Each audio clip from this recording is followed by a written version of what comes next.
la Organización Mundial de la Salud plantea de que nos quedemos en casa para cuidar las vidas de otros, que eso implique programar actividades, que implique hacer rutinas, que implique repartir funcionalidades. Este es un muy buen momento para romper reglas del patriarcado y poder entender que las responsabilidades de la casa se hacen entre todos, que se reparten incluso con los niños más pequeños, de cómo se hacen las camas, de cómo se lava la loza, de cómo se lava la ropa, de cómo se plancha, de cómo se aspira, de cómo se desinfecta, etcétera. Y eso va rotando en las distintas actividades. Es central para que esto se transite de buena forma. Actividades grupales y actividades individuales dentro de la casa, dentro de lo que se pueda. Y aquí aparece una clásica discriminación, porque evidentemente la pandemia viene a reflejar la inequidad del sistema social, ¿no? Y evidentemente, una vez más, los que más pagan o los que pagan el alto costo de toda esta situación son los más vulnerables. Y ahí tendemos siempre a generalizar y a suponer que obviamente no es lo mismo vivir el aislamiento en 140 metros cuadrados o en 30 metros cuadrados. Y que ese hacinamiento, esa condición, tiende a generar situaciones psicológicas afectivas distintas. De ahí se desprende el aumento en las llamadas por violencia intrafamiliar, no solamente frente a mujeres, sino que a niños y a mayores o adultos mayores, donde se desprende el aumento en abusos sexuales, en el silencio y en la clandestinidad y del aislamiento que cada familia pueda estar viviendo, y un montón de otros fenómenos propios de esta situación. Sin embargo, otro de los conceptos que esta situación genera como elemento de reflexión, que es otra de las palabras del glosario del coronavirus, esta pandemia revisa el concepto de libertad. Nos hace cuestionar qué es ser libre. Porque en general, particularmente en los occidentales, estamos educados en una concepción donde suponemos que ser libre es hacer lo que yo quiero. Y ahora no podemos hacer lo que queremos. Por lo tanto, y eso es una definición además muy adolescente de libertad, pero muy vivida y encarnada en nuestra sociedad occidental, entonces tenemos la sensación de que estamos presos. Bueno, yo les voy a contar una anécdota que me ocurre en un solo día, por eso que además me parece graciosa de poder contar, que un día en la mañana me llama un hombre que vive en Lima, muy cercano a la ciudad de Lima, saliendo un poco del Callao, entrando a la ciudad de Lima, y esta persona que ha trabajado en varias investigaciones conmigo vive en un departamento de 38 metros cuadrados con 3 personas más, son 4 en total, de los cuales 2 de esas personas son adultos mayores. En ese momento Lima estaba con cuarentena absolutamente total y él, Hugo, me dice: Pilar, yo nunca me he sentido más libre que en este momento. He viajado hacia mi mundo interior tantas veces en estos días que cuando quiero estar con las 3 personas con las que estoy, y cuando no, agarro un libro y me quedo en solitario leyendo el libro, o me pongo fonos y escucho música clásica que me encanta y me siento plenamente libre. Descubrí que dentro de mí tengo un universo infinito para buscar, para estar en silencio, para estar en contacto con los otros, y la verdad es que esto para mí ha sido una experiencia de aprendizaje maravillosa. Listo, hablamos del concepto, de su concepto, y terminamos la conversación, y en la tarde, causalmente, porque no creo en las coincidencias, me llama otro hombre, un amigo mío de acá de Santiago, que vive en una casa preciosa que yo conozco, de 300 metros cuadrados construidos por lo menos, tiene un parque porque no alcanza a tener jardín, una tremenda piscina, un quincho maravilloso, y me dice: Pilar, estoy como loco enjaulado, me siento preso en mi casa, estoy encerrado, quiero salir, no soporto que me opriman de hacer lo que yo quiero hacer. Y yo escucho esto y le digo: wow, te voy a contar la historia de Hugo. Y le cuento la historia del peruano en la mañana. Y terminábamos juntos revisando esto, de lo que yo defino por ser libre, de hacia dónde nos invitaron a estar, porque yo puedo manejármelo dentro de lo concreto y decir: nos invitaron a nuestras casas. ¿Pero a qué casa? ¿En qué casa estás? ¿En la física o en la interna? Porque esto es una invitación a tu casa de adentro.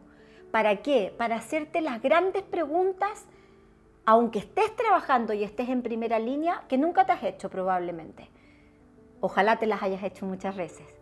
Si eres feliz o no, si estás donde quieres estar, si estás con quien quieres estar, si trabajas donde quieres trabajar, si descubriste en este proceso cosas nuevas, ¿en qué casa quieres estar? Porque eso es lo que define al final, y nunca con mayor sentido que la definición que encontramos en la investigación de la libertad de ser quien soy, que es uno de mis libros publicados, donde definimos la libertad como conciencia, como la conciencia de actuar, la conciencia en lo que como, la conciencia en lo que me pongo, la conciencia de con quién estoy, la conciencia de con quién elijo o quiero estar, porque en la medida que soy más consciente de cada uno de mis procesos emocionales y mis decisiones, soy cada vez más libre. Entonces, esto también nos está invitando a revisar este concepto de libertad, porque además está tan lleno de símbolos todo este proceso, ¿no? Que el virus se llame corona, que esa corona nos haya mandado a todos como en penitencia a estar en nuestras casas. El otro día yo pensaba en la simbología del barbijo, mascarilla o tapaboca, como le llaman en distintos países. Y yo decía, ¿cómo no va a ser simbólico algo así? Que nos taparon la boca. ¿Cuántas estupideces habremos dicho para agredirnos universalmente? Que hoy día solo nos reconocemos por la mirada, algo que estábamos dejando de ver, ya no nos mirábamos a los ojos. Y la mirada es la puerta de entrada del alma. Y otra vez vuelve a aparecer algo que yo siempre he dicho, que por algo la naturaleza nos dio 2 oídos y una sola boca, para que habláramos la mitad de lo que escuchamos. Y con la mascarilla cuesta hablar, no es fácil. Vamos a tener que ser más prudentes, es difícil insultar con la mascarilla puesta. Y nos hemos hecho tanto daño, que no será que el universo, igual que a los perros, que les ponemos bozal para que no muerdan, nos taparon la boca para que nos dejemos de agredir, para que empecemos a formar comunidad. ¿No será que los viejos nos tienen que preocupar en serio por ser los viejos de la tribu y no solamente porque se nos van a morir, porque son población de riesgo? El otro día mi papá, que tiene 78 años, 2 cánceres a cuestas, una trombosis estomacal y además un problema neurológico que le genera espasmos en las cuerdas vocales, decía en un workshop que yo estaba haciendo, en un taller donde los invité a participar a él y a mi mamá, decía algo que ni siquiera me había contado a mí y que me pareció tan potente como testimonio. Él decía, nos están pidiendo a los viejos que nos quedemos en casa para estar vivos, para no morirnos. Pero también nos estamos muriendo todos los días un poco al no poder vivir, al no poder abrazar a nuestros hijos e hijas, al no poder tocar a nuestros nietos, al no poder irme a tomar un café.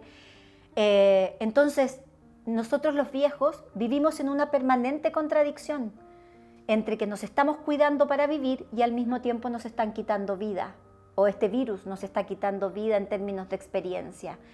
Ese tipo de contradicciones, ese tipo de descubrimientos, ese tipo de análisis está ocurriendo en el mundo hispano a pasos agigantados.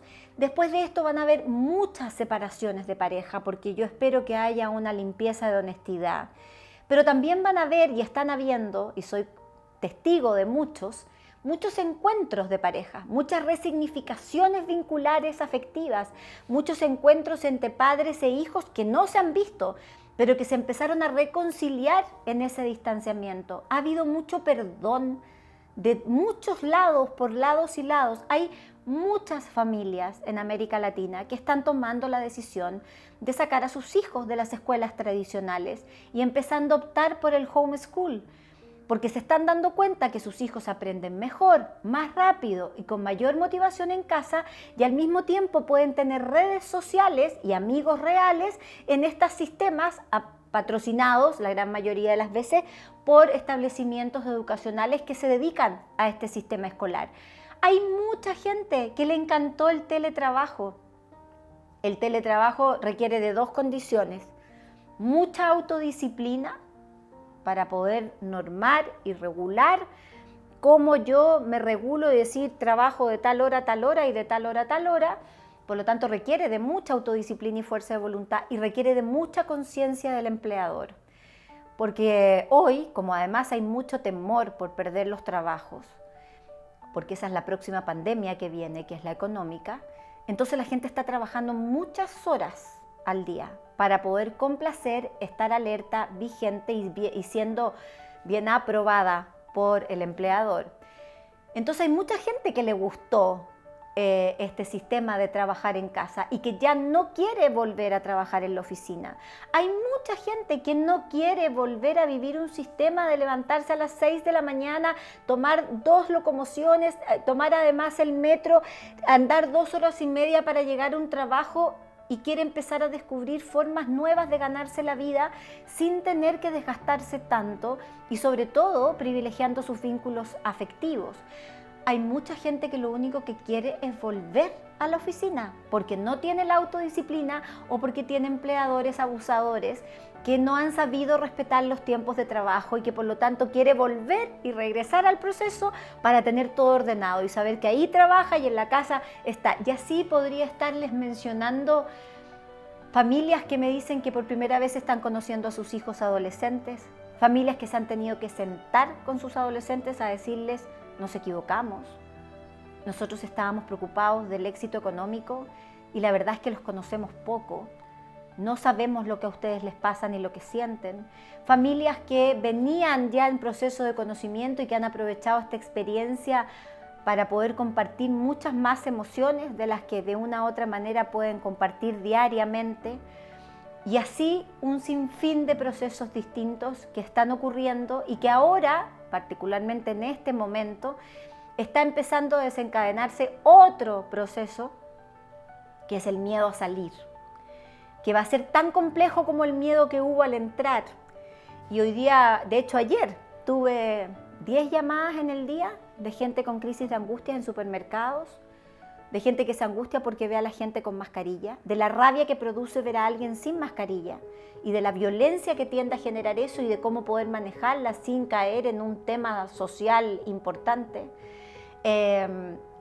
Y ese es otro proceso que se va a desencadenar y que vamos a tener que hacernos cargo con las mismas palabras que les acabo de llamar el glosario del coronavirus, con la flexibilidad, con la aceptación, con la gratitud, con la paciencia y la confianza y de alguna manera teniendo siempre esta elección de tragedia, oportunidad, amor y miedo, que es una invitación permanente a funcionar conscientemente en este proceso.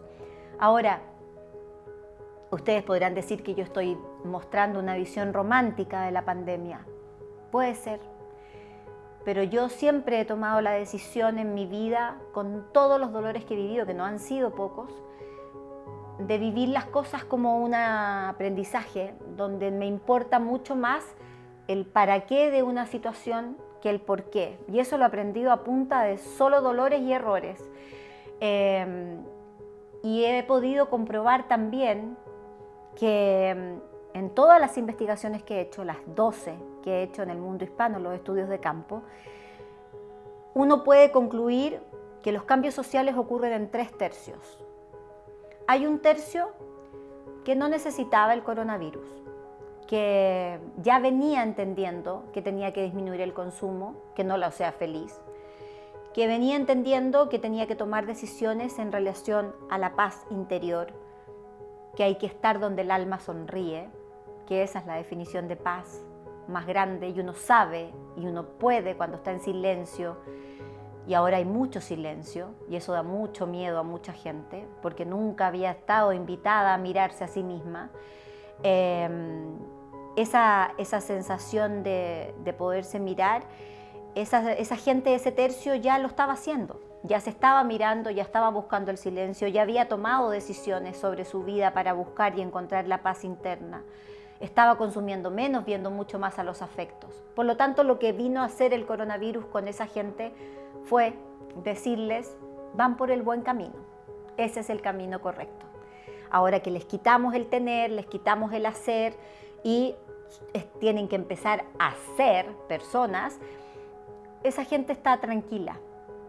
ya esa gente probablemente esta charla u otras que yo pueda hacer le va a aportar poco o le va a reforzar lo que ya viene trabajando.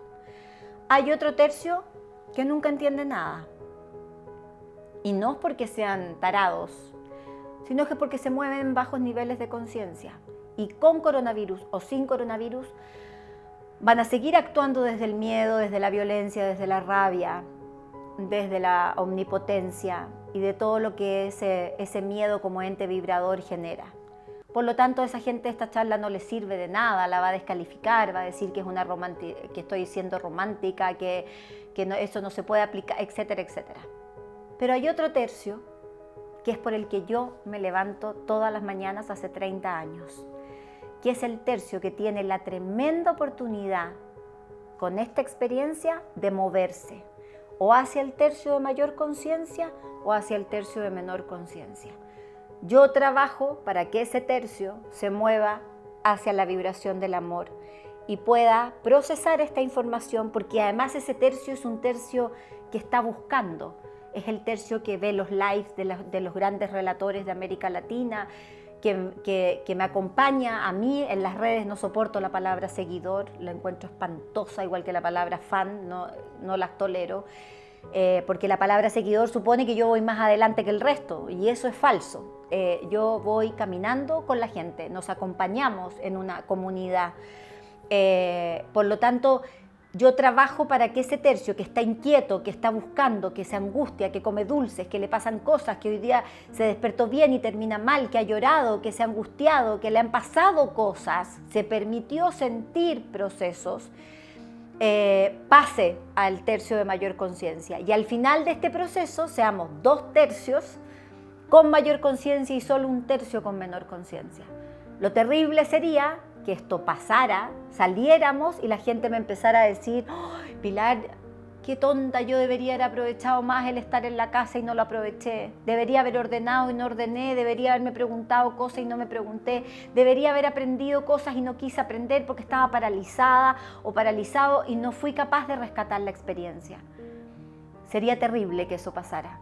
Lo que yo espero que pase en ese tercio, que es en el que se puede trabajar, es que la gente se mueva a mejores vibraciones, a mayor conciencia de sí mismo, a mayor sentido de comunidad, a mayor sentido de tribu, a mayor equidad. Ya no se necesita solidaridad, se necesita equidad, ya no se necesita tolerancia, la tolerancia se acabó, necesitamos aceptación genuina, porque la tolerancia es una palabra que yo odio, que es antidemocrática, que es jerárquica, que tiene incluida en su más profunda matriz de definición la rabia y el esfuerzo que yo omnipotentemente hago para tolerarte a ti en esa diferencia que no me gusta.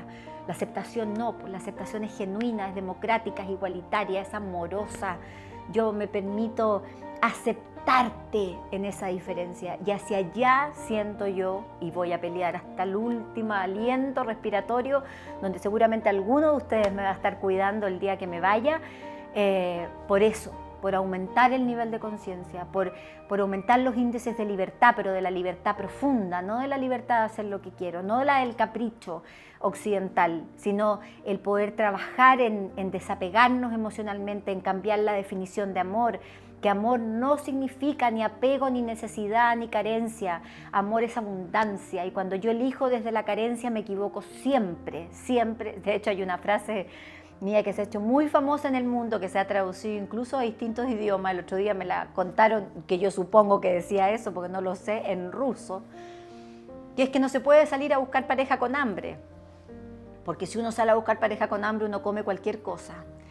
Y cuando uno se indigesta emocionalmente, uno tiene que entender que uno tiene una carencia y que el otro me la vino a cubrir. Entonces por eso elijo a alguien protector, para que me proteja, porque yo no me sé proteger. Por eso elijo a alguien divertido, para que me entretenga, porque yo no me sé entretener sola. Cuando yo me cubro y soy naranja completa y no media naranja, definición patológica del amor, cuando yo soy naranja completa puedo elegir mejor, y cuando uno está satisfecha, uno sabe o elige qué come. Incluso puede elegir uno no comer, porque uno está trabajando su mundo interior. Y esto, a mi juicio, esta experiencia es una invitación a ese mundo interior. Conversen, hablen de emociones, no de hechos. Es distinto contar que estuvieron en la clínica atendiendo gente a contar lo que sintieron con lo que hicieron. Nosotros nunca hablamos de lo que sentimos. Es súper importante preguntarle a los hijos y que ustedes como adultos y adultas puedan tener la experiencia de decir, ¿qué me dio alegría hoy? ¿Qué me dio rabia? ¿Qué me dio pena? ¿Hubo algo que me diera miedo?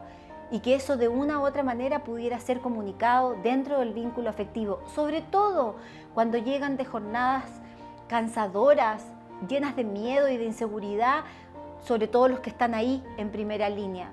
Los que están trabajando desde su casa y colaborando en el sistema también lo pueden hacer y poder transmitir y comunicar esas emociones. Aumentemos los niveles de conciencia, utilicemos esta oportunidad que va a aparecer en los libros de historia en 200 años más, seguro que pudimos aprender algo de esto, que no nos importó el por qué, sino el para qué, que nos hizo mejores personas y que pudimos salir de esto fortalecidos y fortalecidas, con algo distinto en el corazón, con decisiones nuevas, con las ganas de poder cumplir los sueños que siempre dejamos pendientes, con esa sensación de valorar, pero para permanentemente, no por un tiempo ni por un rato, los afectos más importantes de nuestra vida, que cuando volvamos a besar, a tocar, a abrazar, sea consentido y no sea un acto automático de hacer así y alejarse automáticamente. Que sigamos mirándonos a los ojos, aun cuando tengamos que sacarnos la mascarilla en algún momento. Y cuando la saquemos, cuidemos mucho nuestras palabras para no agredir a nadie ni emitir juicios con la facilidad con la que lo hacemos frecuentemente. Que podamos reparar nuestros vínculos a partir de esta experiencia, que tengamos conciencia de muerte, que hablemos de ella, que podamos decir lo que queremos que ocurra. Una de las cosas más fuertes de esta enfermedad es que se vive y se transita en soledad. Uno se muere solo. Yo no creo que uno se muera solo, no creo en la muerte. Creo que uno es asistido cuando uno cambia o transmuta, y esta disfraz que tengo, que protege mi alma, me deja aquí y yo sigo evolucionando y haciendo mil cosas. Y esto servirá para generar más vida, más abono o lo que fuera en la existencia humana. Pero hay que hablar de la muerte, hay que hablar de la soledad. Sí, es una de las cosas más difíciles y a lo que mucha gente le tiene mucho miedo. Ustedes deben conocer casos, yo conozco uno directamente, de un abuelito que tuvo que despedirse por un iPad en España de su familia porque no se podían ver ni tocar. Y ahí le decía que lo quería mucho y que les agradecía a todos lo que le habían dado de amor en la vida. Ustedes deben tener experiencias mucho más fuertes que las mías, sin duda. Yo humildemente, junto a Pharma Investi, hemos intentado con todo cariño entregarles toda esta información que yo he podido asimilar en estos 2 meses. Me quedan muchas cosas más por contarles, pero creo que con este glosario, con estas palabras y con esta invitación, los quiero y las quiero invitar a que se miren, a que vayan a esa casa de adentro, a que aprovechemos esto como una oportunidad casi única en nuestra historia para poder ser conscientemente y no apostados por la vida, mejores personas. Y de esta forma poder agradecerles a ustedes toda la contribución y el aporte que hacen dentro de la comunidad para ayudar sanitariamente a que todos estemos sanos y bien. Yo me estoy quedando en la casa, llevo 60 días sola. Creo que el maravilloso camarógrafo que me acompaña debe ser una de las pocas personas que he visto en este tiempo, y ha sido un tremendo desafío. Aprender a mirarme, encontrarme con mis luces y con mis sombras, reírme de mis contradicciones, prometerme en la mañana que no voy a comer nada dulce y en la tarde estar buscando algo desesperada, y así miles de cosas, heridas que yo pensé que estaban sanas y no lo están, y otras que pensé que todavía estaban abiertas y me di cuenta que no, que las había trabajado. Y así como yo he tenido el desafío de reinventarme laboralmente, como lo está haciendo mucha gente en el mundo, para poder mantener la estructura, para no bajarle el sueldo a nadie, para no tener que despedir a nadie, porque estoy trabajando solo para eso. Así ustedes también están haciendo lo suyo dentro de sus propias historias de vida. Gracias a Pharma Investi por invitarme a participar, por poder llegar a partir de ese lente y transmitirles todo mi corazón y mi pasión en la vida por el ser humano, por ese ser tan complejo, contradictorio, ambivalente, pero maravilloso que somos las personas, y que en la medida que aprendemos a viajar hacia adentro nos damos cuenta que somos un mundo infinito.